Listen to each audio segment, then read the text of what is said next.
हमारे महान सर्वशक्तिमान हमारे दयावान परमेश्वर, आपका धन्यवाद करते हुए आपके कदमों में आते हैं, आपका शुक्र, आपकी तारीफ करते हैं आज के समय के लिए जो आपने हमारी जिंदगियों में दिया। धन्यवाद देते हैं पिछले 9 महीनों के लिए आपने हम सबको कई प्रकार के उतार चढ़ाव में, गर्मी, सर्दी, बारिश में, ह्यूमिडिटी में फिर परमेश्वर संभाल के रखा और तेरा बड़ा अनुग्रह वाला हाथ हम सब पर बना रहा। आपका धन्यवाद देते हैं इस नए महीने के लिए जिसमें आपने हमें प्रवेश कराया है। बीते समय, बीते महीनों में अब तक, आज के जीवन तक आपकी बड़ी दया, आपकी बड़ी कृपा के लिए हम आपका शुक्र करते हुए अपने आप को आपके हाथों में समर्पित करते हैं। प्रभु, जैसे जैसे आगे मौसम में परिवर्तन आएगा, इस परिवर्तन के साथ पिता परमेश्वर आप हमें संभालें ताकि इस मौसम में हम प्रभु तंदुरुस्त रहें और आपकी स्तुति करते रहें। इस प्रार्थना को सुने प्रभु यीशु मसीह के नाम से, आमीन। गॉस्पेल में से आज हमारे बीच में मत्ती रचित सुसमाचार उसका 18वां अध्याय पढ़ा गया और जो वर्ष लिया गया है वह 7 वचन से 14 वचन तक लिया गया है। और जब हम मत्ती रचित सुसमाचार उसके 18वें अध्याय में हम इसको पूरा पढ़ते हैं तो इसमें 7 बातें हैं जो प्रभु यीशु मसीह सिखा रहे हैं, या ये कहना चाहिए कि 7 क्वालिटी से 7 गुण हैं जो एक मसीह में होने चाहिए, एक विश्वासी में होने चाहिए। पहला, अगर आप 1 वचन से 4 वचनों तक पढ़ेंगे तो पहला है नम्रता, हमें नम्र होना है। और दूसरा है 5 से 7 वचन हमारी जिम्मेवारी, जिसमें हम जो है 1 से 4 वचन पढ़ेंगे तो उनके बीच में एक बातचीत चल रही है। प्रभु से प्रश्न करते हैं कि हम में बड़ा कौन है, और इसके बीच में प्रभु ने अलग अलग जगहों पर इन लोगों को जो है इसके बारे में शिक्षा दी है, इनसे बात की है। और प्रभु यीशु मसीह ने जो है इनको एक ही बात कही कि जो बड़ा होना चाहे उससे पहले छोटा बनना, जो प्रधान बनना चाहे उसे सबका सेवक बनना है, सबकी सेवा करनी है। क्योंकि प्रभु यीशु मसीह अपने बारे में कहते हैं मरकुस 10 उसके 45 अध्याय में 45 वचन में कि मनुष्य का पुत्र इसलिए नहीं आया कि उसकी सेवा की जाए, बल्कि वो इसलिए आया कि वो आप दूसरों की सेवा करे। तो मसीहियत में, क्रिश्चियनिटी में सबसे बड़ी बात है कि जो बड़ा होना चाहता है उसे सेवक बनना चाहिए। नम्रता हमारी जिंदगियों में बहुत जरूरी है। ये चैप्टर को पढ़े तो पहली बात प्रभु यीशु मसीह यही कहते हैं। यहाँ प्रभु यीशु मसीह ने एक बहुत ही अच्छा उदाहरण दिया है। एक बच्चे को लिया, उनके बीच में खड़ा कर दिया कि जब तक कोई भी इस बालक की तरह छोटा नहीं बनेगा वो स्वर्ग के राज में किसी भी तरह से प्रवेश नहीं कर सकता। अब देखिए कि हम बहुत बड़े बड़े काम करते हैं, प्रभु हमें इस्तेमाल करते हैं, कई जगहों पर हमारा आना जाना होता है, तो हर जगह हम प्रोमिनेंट जगह चाहते हैं, हम सबसे आगे रहना चाहते हैं, हम सबसे अच्छा बनना चाहते हैं, हम सबसे अपने आप को अलग से दिखना चाहते हैं। और प्रभु ये कहते हैं कि हमारी सबसे बड़ी पहचान क्या है? नम्रता। प्रभु यीशु मसीह की जब आप शिक्षाओं के बारे में देखेंगे तो सबसे पहली प्रभु यीशु मसीह की शिक्षा यही थी, नम्रता। पहाड़ी उपदेश मत्ती 5:7 है। और 5वें अध्याय में जब आते हैं तो वचन में लिखा प्रभु यीशु मसीह भीड़ को देख करके पहाड़ पर बैठ गया और पहाड़ पर बैठ करके उनको उपदेश देने लगा। मत्ती 5 का 3रा वचन कहता, प्रभु ने कहा धन्य है वे जो मन के दीन है। तो प्रभु यीशु मसीह ने दीनता के बारे में बताया। यहाँ उसके चेले अब आगे बढ़ चुकी है सेवकाई। प्रभु यीशु मसीह का 12 चेलों का एक बैंड है, उसकी टीम है जिसके साथ मिलकर के वो सेवकाई कर रहे हैं। इस पिछले अध्याय में आप देखेंगे तो प्रभु यीशु मसीह का रूपांतर होता है। वो पहाड़ पर जाते हैं एलिया और मूसा प्रभु यीशु मसीह के साथ बातचीत करते हैं। प्रभु की उस बड़ी महिमा को पतरस ने और उन दो चेलों ने, याकूब और यूहन्ना ने देखा। और पतरस कहता हमारे लिए यहाँ रहना बहुत अच्छी बात है, इसलिए हम 3 टेंट बनाते हैं, 3 या तंबू बनाते हैं, एक एलिया के लिए, मूसा के लिए और प्रभु यीशु मसीह के लिए। नीचे उतरते समय प्रभु यीशु मसीह ने उनको जो है चेतावनी दी, समझाया कि ये बात किसी से मत बताना। और आगे जब बढ़ते हैं तो उनके बीच में पहले बातचीत होती, प्रभु यीशु मसीह से पूछते तुम क्या बातें आपस में कर रहे थे। और यहाँ 18वें अध्याय के आरंभ में आप पढ़ते हैं तो प्रभु यीशु मसीह से पूछते हैं कि हमें बड़ा कौन है, हमारा लीडर कौन है। हर कोई लीडर बनना चाहते हैं, हर कोई बड़ा बनना चाहते हैं, और बड़ा बनने का फलसफा प्रभु यीशु मसीह ने जो सिखाया है वो ये है कि वो सबसे निम्न स्तर में जाए, सबका सेवक बने, सबकी सेवा करे, तो वो स्वर्ग की राज में सबसे बड़ा हो जाए। अभी देखिए प्रभु यीशु मसीह ने क्या सिखाया कि हमें नम्र बनना है। और ये सबसे पहली बात प्रभु ने 1 वचन से 4 वचन तक सिखाई है। अब देखिए जब नम्रता चली जाती है तो क्या आता है, घमंड आता है। और नीति वचन में आप पढ़ते हैं कि 6 बातें जिनसे यहोवा और बल्कि 7 है जिनसे वो नफरत करता है। और उनसे सबसे पहली बात जो प्रभु बताते हैं वो है घमंड से चढ़ी हुई आंखें। प्रभु घमंड को बिल्कुल नहीं पसंद करता। और घमंड का आप जानते हैं मुहावरा है, प्राइड हेडेड फॉल, घमंड का सिर नीचा, अहंकार या सुमाया। अलग अलग भाषाओं में हम इसको अलग अलग तरीके से बात करते हैं। बात एक ही है कि जो घमंड में आ जाता है वो फिर उस जगह पर वो नीचे गिरता, उसकी गिरावट, उसकी उल्टी गिनती आरंभ हो जाती है। तो प्रभु में से किसी की उल्टी गिनती नहीं चाहता, बल्कि प्रभु चाहते हैं कि हम प्रभु के कदोकामत तक, प्रभु की लंबाई चौड़ाई गहराई तक, प्रभु तक, प्रभु के रुतबे तक हम पहुंच सके। उसके लिए पहली बात हमारी जिंदगियों में नम्रता होना बहुत जरूरी है। अभी ये जो है घमंड की बात मैंने की, इसका उल्टा नम्रता का उल्टा घमंड होता है। और ये भी कई प्रकार का होता है। घमंड कई प्रकार का होता है ना, अपनी ताकत का, अपने ज्ञान का, अपने सौंदर्य का, अपनी अच्छी बैकग्राउंड का, है ना। जात पात की बातें होती हैं, ऊंची जाति छोटी जाति ऐसे लोग कहते हैं, है ना। मेरा जो लोग टेस्टमेंट देते हैं, कई बार बड़ा हैरान होता हूँ कि पता नहीं प्रभु में आने से पहले वो क्या थे, लेकिन प्रभु में आके वो कहते हैं कि मैं ब्राह्मण था, मैं खत्री था, मैं फलाना था। एक बार की बात है, मैं संस्कृत में था।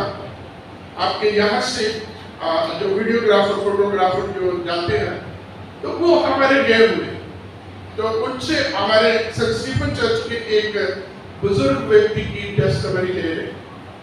उनका टाइटल जैसे मेरा नाम संधू है टाइटल में, उनका नाम भी एक ऐसा नाम था जिससे पता लगा कि हिंदू बैकग्राउंड से। तो पूछा गया उनके बारे में, तो कहता मैं तो ब्राह्मण और क्षत्रिय से आता हूं। तो कहते कि ये 2 चीजें हैं, ब्राह्मण अलग है, क्षत्रिय अलग है, आप किस में से हो। तो कई बार हम सेखी मारते हैं, है ना, घमंड में आ जाते हैं। हमें पता है मेरे फैमिली बैकग्राउंड क्या है, किस परिवार से, किस परिस्थिति से मैं यहाँ तक पहुंचा। नाम एक अलग चीज है, परिवार का नाम एक अलग चीज है, वो बात और है। तो वहां वो बंदा पकड़ गया, उसका मुंह बन गया और हमने बोला अब इसकी टेस्टमनी आगे मत लेना। तो ऐसे हमारी जिंदगी में बहुत बार होता है, आप घमंड करते हैं अपनी फैमिली बैकग्राउंड का, अपने फाइनेंशियल बैकग्राउंड का, अपनी ताकत का, अपने सौंदर्य का, अपनी डिग्रीज का, अपने जो कुछ भी प्रभु ने हमें नवाजा है, हम उसके ऊपर घमंड करना शुरू कर देते हैं। अच्छी पदवी पर भी आ जाते हैं, अच्छी पोजीशन पर भी आ जाते हैं, अच्छा टैलेंट हमें आ जाता है, प्रभु का दिया हुआ बहुत सारे गुण हम में आ जाते हैं जो दूसरे नहीं होते। तो हम घमंड करते हैं, हम दूसरों से अपने आप को अलग करते हैं। मेरे प्रियो, ये सब और सब प्रभु की तरफ से, प्रभु देने वाला है। और प्रभु कहते हैं इन चीजों के ऊपर हमने घमंड नहीं करना। यदि घमंड करना है तो केवल और केवल परमेश्वर के ऊपर घमंड करना है, जिसके अनुग्रह से आज के दिन तक हम बने हुए हैं। और इन तमाम घमंड के ऊपर एक और घमंड है जो कलीसिया के बीच में है, जो हम में है, वो है स्पिरिचुअल प्राइड, आत्मिक घमंड। हमें ये भी एक बहुत घमंड होता है, मैं ज्यादा प्रार्थना करने वाला हूँ, ज्यादा बाइबल पढ़ने वाला हूँ, मैं ज्यादा चर्च जाने वाला हूँ, हर एक्टिविटी में सबसे आगे, चर्च में बुलंद आवाज मेरी, चर्च में बड़े बड़े काम करने वाला मैं, है ना? इस तरीके की बातें करते हैं। हम लूका की इंजील में पढ़ते हैं, दो व्यक्ति चर्च में जाते हैं, एकर में जाते हैं, और परमेश्वर के घर, उनमें से एक चुंगी लेने वाला और दूसरा जो धर्मी व्यक्ति है, जो अपने आप को बहुत राष्ट्रवाद, दोनों चर्च में जाते हैं और प्रार्थना करते हैं, और जो अपने आप को बहुत राष्ट्रवाद समझता है, धर्मी मानता है, वो अपनी खूबियां प्रभु को गिन गिन के बता, प्रभु तू जानता है मैं दशमांश देता हूं, तू जानता है मैं कुछ शास्त्र पढ़ता हूं, तू जानता मैं उपवास करता, तू जानता मैं प्रार्थना करता हूं, और मैं उस चुंगी लेने वाले की तरह नहीं। क्या मतलब कि मैं ये सब कुछ करता हूं, और जो वो चुंगी लेने वाला है वो तुच्छ है, उसको नीचा समझ रहा हूं। और पवित्र वचन में हम पढ़ते हैं, जब उसकी बारी आई तो उसने अपनी छाती पीट करके स्वर्ग की ओर अपने आप को नम्र और दीन करके एक ही बात कही, मुझ पापी पर। और वचन कहता है कि वो धर्मी नहीं, बल्कि वो चुंगी लेने वाला जो पापी समझा जाता है, उद्धार प्राप्त करके उसकी प्रार्थना सुनी गई, और वो अपने घर में उद्धार प्राप्त करके गया। प्रभु हमारी जिंदगियों में नम्रता चाहते हैं, दीन और नम्र बने। याकूब की पत्री में कहा है, humble yourself before the Lord and He will uplift you। अपने आप को परमेश्वर के सामने नम्र और दीन करो, वो उचित समय पर वो तुम्हें ऊंचे उठाएगा। प्रभु की प्रतिज्ञा, प्रभु की वाचा, प्रभु की योजना मेरे और आपके लिए है कि मैं तुम्हें पूंछ नहीं बल्कि सर बनाऊंगा, श्रोमणी बनाऊंगा। लेकिन बहुत बार हम उस जगह पर नहीं पहुंच सकते, कमियां आ जाती है, रुकावटें आ जाती हैं, रोक लग जाती है, उसकी वजह से कि हम घमंड में, प्राइड में फंस जाते हैं। और आप लूसीफर के बारे में तो आप जानते हैं, सबसे सुंदर, सबसे ताकतवर फरिश्ता था, परमेश्वर के बाद उसका था, परमेश्वर का बहुत अच्छा जानकार था, खूबसूरती में सबसे ऊपर था, ताकत में वो परमेश्वर के बाद था, और उसने परमेश्वर के खिलाफ बगावत कर दी। अब परमेश्वर को परमेश्वर की जगह से हटा करके उस जगह पर आना चाहता था, तो परमेश्वर से उसके साथ सारे लोगों को नीचे गिरा दिया। लूसीफर जो है, आज उसकी शक्ल हम देखें तो क्या शक्ल हमारे सामने आती है? एक काला सा व्यक्ति, दो सींग, उसके ये पंख और उसकी एक पूंछ, है ना, काला कलर सा व्यक्ति देख, बड़ा ड्रामा भयानक की शक्ल देखते हैं। लेकिन पवित्र शास्त्र कहता है वो जगत का सबसे खूबसूरत व्यक्ति। ये खूबसूरती भी परमेश्वर ऐसे खत्म कर देता, ताकत, धन, दौलत सारी एकदम से प्रभु खत्म कर सकता है। एक बार एक जलाशय में, एक तालाब में 3 दोस्त रहते थे, और उनका आपस में एक दूसरे के बिना वो रह नहीं पाते थे। और वो क्या हुआ कि जब इन दिनों में बरसात आई, आगे मौसम बदला, आगे मौसम आगे चला, तो पानी होता है, बड़ी खुशी के साथ उस तालाब में वो रहे। और जैसे ही अप्रैल के बाद मई और जून महीना आता है, गर्मी पड़ती है और पानी सूख जाता है, उस तालाब के बीच में पानी नहीं रहता, और उन 3 दोस्तों के बीच में 2 दोस्त ऐसे थे जो उड़ सकते थे और दूसरी जगह से पानी पी के वापस आ जाते थे। ये तीसरा दोस्त था, जिसको हम डक कह सकते हैं, बतख या कछुआ, वो उड़ नहीं सकता था और बाहर निकले तो उसके लिए खतरा, और वहां अगर उसी जगह पड़ा रहे तो प्यास से वो मर सकता है। उसके लिए मौत के अलावा कुछ नहीं है। बाहर निकलता तो खतरा है, वहां रहता तो खतरा है। और ये उड़ने वाले दोस्तों को बड़ी चिंता होने लगी, वो दुखी रहने लगी, अपने दोस्त के लिए बहुत सोचते थे कि क्या होगा, कैसे बचाएं। और उन्होंने एक योजना बनाई। उन्होंने अपनी योजना में एक डंडी ली, और दोनों उड़ने वालों ने कहा कि हम इसे कोलों से इसको पकड़ेंगे, और जो उड़ नहीं सकता वो बीच से पकड़ेगा, और हम उड़ान लेंगे।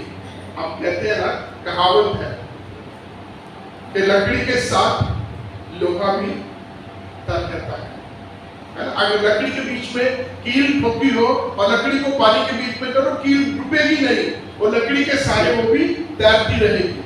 ऐसे ही इनके साथ हुआ, इन्होंने योजना बनाई, इनकी योजना कामयाब हो गई। और जैसे इन्होंने उस लकड़ी के कोनों से पकड़ा और उसने बीच से पकड़ के उड़ान दी और ये ऊपर चले गए और हम चलने उड़ने लगे। नीचे लोग देख रहे हैं, एक अलग प्रकार का जानवर, ऐसा कभी देखा नहीं, तारीफ होने लगी। और ये जो कछुआ है, ये मन ही मन में फूलने लगा, मन ही मन में कि आज लोग मेरी तारीफ कर रहे हैं, नीचे मेरी चर्चा हो रही है, मेरे बारे में बातें हो रही हैं, लोग पूछ रहे हैं किसने बनाया। तो मन में ही फूलता हुआ वो कहता, मूर्खों तुम्हें पता है ये मैंने बनाया। परंतु इससे पहले कि वो मूर्खों का मां ही बोलता, डंडी उसके हाथ मुंह से निकल जाती है, वो नीचे गिर जाता है। तो ऐसे हमारी जिंदगियों में या तो प्रभु केवल में हमारे लिए हीला वसीला लगा के हमें ऊंचा उठा देता है, हम नीचे वाले लोगों को तुच्छ समझते हैं, उनके लिए हम क्या उल्टी सीधी बातें सोचना शुरू कर देते हैं। और फिर क्या होता है, वक्त ऐसा होता है कि हम नीचे गिर जाते हैं, हम नीचे आ जाते हैं। लेकिन प्रभु जो है किसी को भी नहीं चाहता कि वो गिरे, किसी के नुकसान से प्रभु खुश नहीं होता। उसकी योजना जो है मेरे और आपके लिए, हम सब के लिए, हमें ऊंची बल पे सर बनाने के लिए। इसलिए प्रभु ने बहुत अच्छी उदाहरण दी, अपने चेलों को समझाने के लिए बहुत अच्छी उदाहरण दी कि जो बड़ा होना चाहता है वो इस बच्चे की तरह अपने आप को छोटा करे। आप एक बच्चे के ऊपर कल्पना करें, बच्चे के ऊपर सोचें, बच्चा कैसा होता है ना। बच्चा पहली बात परफेक्ट नहीं होता, बच्चा ज्ञानी नहीं होता, बच्चे में कोई ईगो नहीं होती, बच्चा कभी भी किसी के साथ कंपेयर नहीं करता, बच्चा दूसरे के ऊपर डिपेंड करता है ना। बच्चा हमेशा जब कोई बात आती है तो बच्चा किसी के नाम से जाना जाता है। मैं जब टीनेजर था, 18-20 साल का, तो जब हम खेलने के लिए जाते थे, दूसरे गांव में जाते थे, तो प्रभु की दया से मैं जीतता ही था। और पूछते थे लोग, तू किसका बेटा है? तो मैं अपने दादा का नाम लेता। क्यों? मेरे दादा को जानते थे, तो मैं अपना नाम नहीं बताता था, मैं अपने दादा का नाम लेता था। और ऐसे बच्चे को भी उसके पेरेंट्स के नाम से, उसके परिवार के नाम से जाना जाता है। अभी छोटी लड़की बड़ी एक्टिव है, अभी यही थी अभी, तो मेरे को उसने जेम्स सिकी बोला, उसके बाद किसी ने बोला फादर को जेम्स सिकी बोलो, तो बोलती कह तो दिया तो हाँ वो बैठी है, कह तो दिया है। तो मैंने पूछा कि किसकी बेटी है? तो फिर इसके मम्मी पापा का नाम बताया। इसको तो कोई नहीं जानता, इसकी खूबी है, एक्टिव है, हाजिर जवाब है, बहुत अच्छा है बच्चा, है ना। लेकिन नाम किसका दिया गया? नाम किस, इंट्रोडक्शन किस नाम से दी गई? इसकी बेटी है ना, माँ बाप का नाम है। तो बच्चे की अपनी कोई पहचान नहीं होती, बच्चे को कोई भी चीजों से कोई इस तरीके से नहीं जानता। बच्चे की जब जरूरत होती है तो कहाँ भागता? मम्मी पापा की तरफ। जब उसका पापा उसके साथ होता ना, तो दुनिया से सबसे महाबली उसके साथ होता है, उसे किसी की डर नहीं, क्योंकि उसका पापा उसके साथ होता है। बच्चे का मनोबल बना रहता है, बच्चा जो है हर प्रकार के डर भय से वो बचा रहता है। तो हमारे घर में थोड़ा सा फर्क है, जब मेरे पोते को मेरा बेटा डांटता फटकारता तो मेरे पास आता है, दादा उसको डांटो जाके। और जब कभी मेरी एक्सेप्ट में कुछ आता, आ लेने दो दादा को, मैं दादा को आपकी शिकायत करूंगा। तो क्या मतलब कि बच्चे जो है वो बड़ों के सहारा लेते हैं, बड़ों के ऊपर डिपेंड करते हैं। ऐसे एक विश्वासी होने के नाते, मसीह होने के नाते, हमारा जो गुण है नम्र होकर के हम परमेश्वर के ऊपर निर्भर हैं। हमारी तमाम आशीषों का, हमारी तमाम जरूरतों का जो साधन है प्रभु के। जैसे बच्चा कोई बड़ी पोजीशन पर नहीं होता, बच्चा किसी प्रकार की ईगो नहीं रखता, और बच्चे बहुत जल्दी भूल जाते हैं। बच्चों को ना कभी बहुत लंबी देर तक जो है कोई बात याद नहीं रहती। बहुत साल पहले जब मेरी बड़ी बेटी 7-8 साल की थी तो किसी बात पर मैंने उसको मारा, तो अब बच्चे रो के आए। अभी मेरे दिमाग से वो बात निकली नहीं कि मैंने उसको थप्पड़ मारा था। वो मेरे पास आए तो पहले की तरह फिर मेरे साथ बातचीत करने लगी, पहले की तरह खेलने लग पड़ी। तो उनको बड़ा शौक लगा कि अभी तो कुछ समय पहले मैं इसके थप्पड़ मारा था, ये रोटी पहले चलेगी थी, अब फिर आ गई है। बच्चों की जिंदगी में ऐसा बच्चे याद नहीं रखते, बच्चे बहुत जल्दी भूल जाते हैं, बहुत जल्दी माफ कर देते हैं।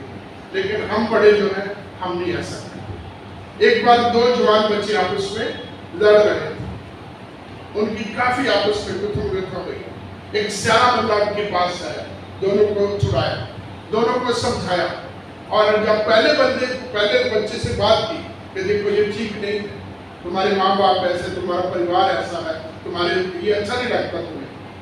तो बच्चा समझ गया, उसको बोला चलो सॉरी बोलो, उसने सॉरी बोल दिया। अब दूसरे के पास आया, देखो ये बात अच्छी नहीं है, उसने समझ लिया, उसने सॉरी बोला, आप भी सॉरी बोलो। तो वो अकड़ा रहा, मैं नहीं करूँगा, मैं नहीं सॉरी मांगूंगा। तो उसने बोला जब उसने बोल दिया तो आपको भी बोलना चाहिए। तो लड़के का दूसरे नंबर के लड़के का जवाब दिया, ठीक है माफ कर देता हूँ लेकिन भूलूंगा नहीं। हमारे जिंदगी में ऐसा बहुत बात होता है, हम उस पल में माफ कर देते हैं लेकिन भूलते नहीं। जब अगली बार कोई उसी प्रकार की कोई बात होती है तो पिछली बात को फिर हम लेके आते हैं। जब हमारे फैसले होते हैं तो हम एक हिस्ट्री बना लेते हैं, इस तारीख पे ऐसे किया, इस साल में ये ऐसा था, उस जगह पर ये ऐसा था, और तमाम बना करके फिर हम उसके खिलाफ एक फैसला लेते हैं। लेकिन बच्चे जो है बहुत जल्दी भूल जाते हो। आज ऐसा ही परमेश्वर करता है, वो ना सिर्फ माफ करता बल्कि भूल भी जाता, भुला देता है। प्रभु का वचन कहता है, भजन 103 आपका बहुत जाना पहचाना है, 10 से 12 वचन, उसने हमारे अपराधों को जितना पूर्व से इतनी दूर कर दे जितना पूर्व से पश्चिम दूर है, भुला दिया, अपने सामने भी नहीं रखा, पीठ के पीछे काली घटा की तरह उड़ा दिया। बच्चे भी ऐसे करते हैं, लेकिन हम बड़े जो है हम इन चीजों को याद रखते हैं। हम बड़े जो है हम इन चीजों को याद रखते हैं। परंतु प्रभु का वचन कहता है तुमने ऐसा नहीं होना चाहिए। तुम में अन्य जातियों में लोग प्रधान होते हैं, उनके ऊपर प्रभुता करते हैं, उनको जो है उनके बॉस होते हैं, परंतु हम में जो बॉस बनना चाहता है वो सबका सेवक बने। जब तक कोई एक बच्चे की तरह अपने आप को छोटा नहीं बनाएगा वो स्वर्ग के राज्य में प्रवेश नहीं कर पाएगा। आगे जो है इस सारे के सारे चैप्टर के बीच में आप देखिए 7 बातें हैं, और दूसरी बात है हमारी जिम्मेवारी, हमें किसी को ठोकर नहीं खिलाना, किसी के लिए ठोकर का कारण नहीं बनना। फिर हमारा सेल्फ रिनंशिएशन, हमारा जो अपने आपे का इनकार करना।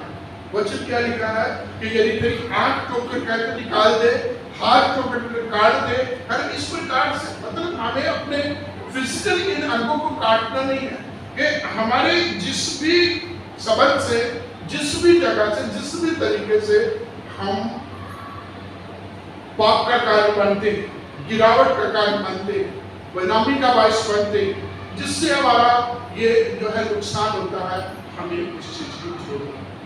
वचन में क्या लिखा है कि तेरे लिए अच्छा है कि 2 आंख होते तो नरक में जाए, से अच्छा है कि तेरी एक ही आंख रहे तो स्वर्ग में जा सके। तेरे 2 हाथ होते तो नरक में जाए, से बेटर है कि तेरा एक ही हाथ हो और तू स्वर्ग में जा सके। हमें उन तमाम चीजों को जो फालतू है, जो परमेश्वर की मर्जी के खिलाफ है, उनको साइड पे रखना, उनसे अपने आप को बचा के अपने आप को स्वर्गीय राज्य के लिए तैयार करना। फिर यहाँ जो बात आती है चौथी, वो है परमेश्वर इंडिविजुअल्स की परवाह करता है, केयर ऑफ इंडिविजुअल्स। आप वचन में लिखा है कि यदि किसी चरवाहा की 100 भेड़ हो और उनमें से एक जो है खो जाए, 99 को अपने वहां भेड़शाला में छोड़ करके एक को ढूंढने के लिए जाएगा। आज के वचन में क्या पढ़ा है कि वो उन 99 के लिए उतना कुछ नहीं होगा जितना उस खोई हुई भेड़ के मिल जाने से खुश हो गया। प्रभु एक एक की परवाह करता है। उसने क्या कहा कि मैंने तेरा चित्र अपनी हथेली पर खोदा हुआ है, तेरी शहरपनाह मेरी शहरपनाह तेरे चारों तरफ बनी रहती। प्रभु हम में से प्रत्येक का ध्यान रखते हैं, हम में से प्रत्येक के नाम को जानते हैं, हम में से प्रत्येक के बारे में सब कुछ जानते हैं, और हम में से प्रत्येक को चाहते हैं कि हम प्रभु में बढ़े, प्रभु के अनुग्रह उसकी दया के कृपा से हम परिपूर्ण रहे। आप जानते हैं जब प्रभु एक इंडिविजुअल की परवाह करता है, तो भीड़ में जा रहा था, तो चलते चलते प्रभु रुक गए। किसी एक महिला की जिंदगी में काम हुआ तो प्रभु पूछते किसी ने मुझे स्पर्श किया है, छुआ है। एक एक की परवाह करते हैं। अब चेलों का क्या जवाब था? यहाँ तो बहुत बड़ी भीड़ है और आप एक ही किसी की बात कर रहे हो, और जिसकी जिंदगी में काम हुआ था, जिसको आशीष मिली थी, अपने आप को सामने आ गई। जक्कई जो है गुलर के पेड़ के ऊपर चढ़ा हुआ था। इतनी बड़ी भीड़ के बीच में जो साथ आ रही है, प्रभु सबसे हट करके जक्कई के बारे में जान रहा है। वो कहाँ है? वो प्रभु को देखना चाहता है, प्रभु से मिलना चाहता है, उद्धार प्राप्त करना चाहता है, उसकी जिंदगी बदलती है। और प्रभु उसके घर में जाकर के भोजन करते हैं तो कहते हैं आज इस घर में आ रहे।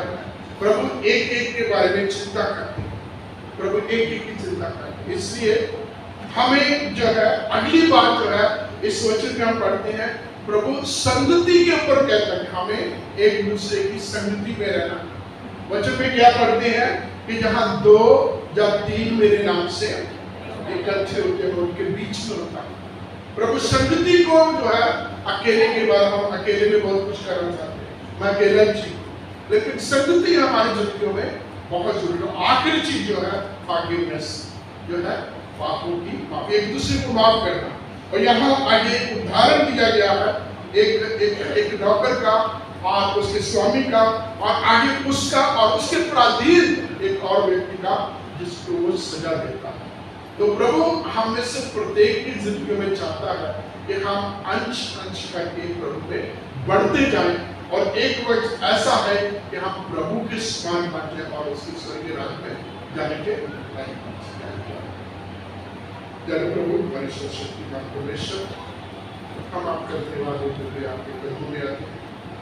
आज के इस समय के लिए आपका शुक्र करते हैं। बड़े सीधे सरल तरीके से आपका वचन शेयर किया गया, इसको और अच्छे तरीके से समझने के लिए हम तेरे इस वचन को घरों में पढ़ें और सीखें और समझें और तुझसे ज्ञान पाएं, तेरी मर्जी को पूरा करने वाले हम सब पर, इन प्रिय भाई बहनों पर आपकी बहुत तारीफ करें।